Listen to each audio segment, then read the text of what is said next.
Ya Rabbi duyur sesimi, anlamıyor çaresizliğimi.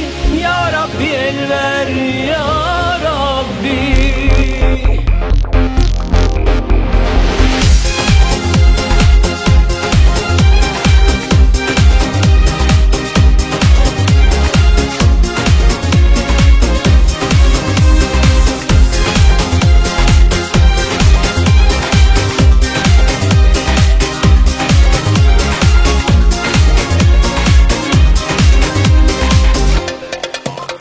Uzakta, çok uzakta güneyde, yazları sıcacık ve aşık, kışları soğuk ve sensiz.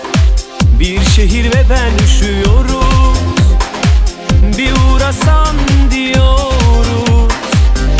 İklimini getirsen, bereketini bolluğunu örtsen üzerimize.